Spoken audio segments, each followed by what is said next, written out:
അപ്പം നമുക്കൊരു അൺബോക്സിങ് നോക്കിയാലോ? വലിയ അൺബോക്സിങ് എന്നൊന്നും പറയാനില്ല കേട്ടോ. ഇതിവിടെ അടുത്തൊരു ഷോപ്പിൽ നിന്ന് വാങ്ങിച്ചതാ. ഒരു സ്കെച്ച് ബുക്കാണേ. നമുക്കിത് ഡയറി ആയിട്ടും സ്കെച്ച് ബുക്കായിട്ടും ജേണലായിട്ടും ഒക്കെ യൂസ് ആക്കാവേ. ഞാൻ കുറച്ചായിട്ട് വാങ്ങാൻ പ്ലാനിട്ട് വെച്ചായിരുന്നെന്നായിരുന്നു കേട്ടോ. ഇതിപ്പോൾ പെട്ടെന്ന് കണ്ടപ്പോൾ കൂടെ കൂട്ടിയതാ ഞാൻ. ഒരു A5 പേപ്പർ സൈസ് വരുന്ന ബുക്കാണേ. പിന്നെ ഒരു 140 GSM ആണ് പേപ്പർ തിക്നെസ് ഇവർ പറഞ്ഞേക്കുന്നത്. പിന്നെ ബുക്കിൻ്റെ ഓവറോൾ ഔട്ടർ കവറൊക്കെ നോക്കുകയാണെങ്കിൽ ഒരു പ്രീമിയം ലുക്കിൽ ബ്ലാക്ക് കളർ ലെതർ പോലൊരു മെറ്റീരിയൽ വെച്ച് കവേർഡ് ആയിട്ടുണ്ട്. പിന്നെ അതിന് ബ്ലാക്ക് കളറിൽ മെറ്റാലിക്കുള്ള റിംഗ് ബൈൻഡിങ്ങും വരുന്നുണ്ട്. പിന്നെ നമ്മൾ പേജസിൻ്റെയൊക്കെ അകത്തേക്ക് നോക്കുകയാണെന്നുണ്ടെങ്കിൽ ഓരോ പേജസിലും അത് ടിയർ ചെയ്യാൻ പാകത്തിനുള്ളൊരു മാർക്കിങ്സ് അവർ പ്രൊവൈഡ് ചെയ്തിട്ടുണ്ട് കേട്ടോ. അപ്പോൾ നമുക്ക് എളുപ്പമായിട്ട് വേണമെങ്കിൽ ടിയർ ചെയ്തെടുക്കാൻ പറ്റും. ഓവറോൾ എനിക്കിത് ഭയങ്കരമായിട്ട് ഇഷ്ടമായി. ഞാൻ ഈ ബുക്ക് എന്തിനാണ് യൂസ് ചെയ്യേണ്ടതെന്ന് നിങ്ങളൊന്ന് കമൻറ്റിൽ ഇടുക കേട്ടോ.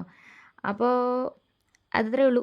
എനിക്കിത് ഭയങ്കര ഇഷ്ടമായി. നിങ്ങൾക്ക് എന്താ ഇഷ്ടമായോ എന്നുള്ളത് കമൻറ്റും ഒക്കെ ചെയ്യ്. ലൈക്ക് ചെയ്യുകയും ഷെയർ ചെയ്യുകയും സബ്സ്ക്രൈബ് ചെയ്യുകയൊന്നും മറക്കണ്ട. അപ്പോൾ ശരി, ബൈ ബൈ.